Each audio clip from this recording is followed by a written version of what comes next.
Hello everyone, मैं हूं कामरान चौधरी और आप देख रहे हैं केमिस्ट्री विद कामरान। आपके क्लास 9 के chapter number 2 structure of atom का जो हमारा आज का लेक्चर है वो है discovery of proton. Previous lecture में हमने discovery of electron and cathode rays को बड़ा डिटेल से डिस्कस कर लिया था। अब जिन लोगों ने इस चैप्टर के प्रीवियस लेक्चर्स नहीं देखे हुए तो मैं रिकमेंड करूंगा कि वो पहले प्रीवियस लेक्चर्स देख लें ताकि ये आने वाले लेक्चर्स और इस लेक्चर की उन्हें बहुत अच्छे से समझ आ सके। ठीक हो गया जी। तो उसके लिए आप चैनल पर जाएंगे, प्लेलिस्ट सेक्शन में जाएंगे तो वहाँ पर प्लेलिस्ट मौजूद है आपकी क्लास 9 के chapter number 2 structure of atom की। वहाँ पर आपको तमाम के तमाम प्रीवियस लेक्चर्स मिल जाएंगे इस चैप्टर के। आज का जो हमारा लेक्चर है वो है डिस्कवरी ऑफ प्रोटॉन पे। यहाँ पर ये आपको डायग्राम नज़र आ रही है। इस डायग्राम से आप थोड़ा बहुत वाकिफ़ हैं क्योंकि आपने discovery of electron and cathode rays में इस तरह की डायग्राम देखी थी। ठीक है, इस डायग्राम की डिटेल पे हम लोग बाद में आते हैं। सबसे पहले मैं आपको ये बता दूं कि जो बेसिकली डिस्कवरी ऑफ प्रोटॉन की थी ये किसने की थी? यूजिन गोल्डस्टीन ने। ठीक है, यूजिन गोल्डस्टीन जो था वो एक जर्मन फिजिस्ट था। ठीक है, उसने एनोड रेज या जिनको आप कैनाल रेज भी बोलते हैं या पॉजिटिव रेज बोलते हैं उनकी इसने डिस्कवरी की थी। ठीक है, जिसको बेसिकली आज के लेक्चर में हम लोग डिटेल से देखने जा रहे हैं। ठीक है, अभी हम लोग ज़रा इसकी एक्सप्लेनेशन पे चलते हैं तो साथ साथ मैं फिर आपको ये डायग्राम समझाऊंगा।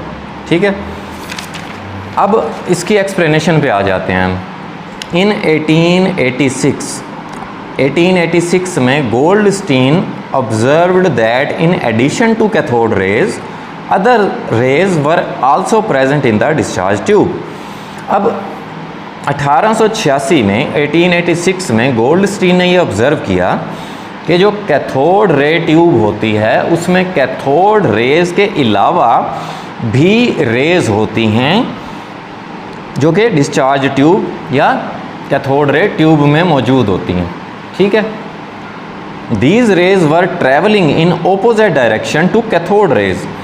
अब जिस डायरेक्शन में कैथोड रेज ट्रैवल करती हैं उसके ओपोजिट डायरेक्शन में एक और तरह की रेज ट्रैवल कर रही होती हैं।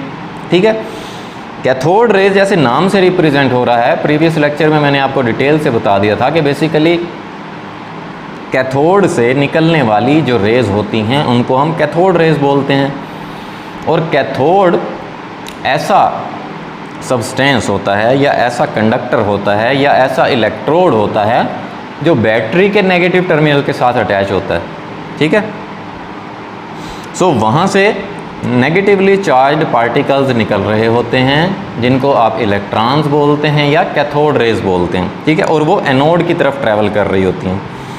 इसी तरह से कैथोड रेज के ओपोजिट डायरेक्शन में भी एक और तरह की रेज ट्रैवल कर रही होती हैं। मींस के वो पॉजिटिव इलेक्ट्रोड मींस के एनोड से कैथोड की तरफ नेगेटिव इलेक्ट्रोड की तरफ ट्रैवल कर रही होती हैं। ठीक हो गया। अब एक्सपेरिमेंट पे आते हैं। उसने ये एक्सपेरिमेंट किया कैसे? ही यूज्ड ए discharge tube having perforated cathode. उसने बेसिकली एक डिस्चार्ज ट्यूब यूज़ की जिसमें जो कैथोड था वो परफोरेटेड था। परफोरेटेड का मतलब होता है सुराखदार, जिसमें होल्स होते हैं, सुराख होते हैं। ठीक है, अब ज़रा आ जाते हैं आपकी इस डायग्राम के ऊपर। ठीक है, यहाँ पे मैं आपको दिखाता हूँ। अब देखें, ये बेसिकली कैथोड रे ट्यूब है या डिस्चार्ज ट्यूब है ग्लास की। ठीक है, यहाँ पर आप दो बेसिकली इलेक्ट्रोड्स यूज़ कर रहे हैं। ये पॉजिटिवली चार्ज एनोड और ये नेगेटिवली चार्ज इलेक्ट्रोड कैथोड है। ठीक है, अब यहाँ पर आप कैथोड को देख रहे हैं कि इसमें सुराख हैं। ठीक हो गया। फिर आपको कुछ यहाँ पर नेगेटिव और पॉजिटिव पार्टिकल्स नज़र आ रहे हैं ट्रैवल करते हुए। अब आप देखें कि कैथोड से एनोड की तरफ कैथोड रेज ट्रैवल कर रही हैं जिन पर नेगेटिव चार्ज है।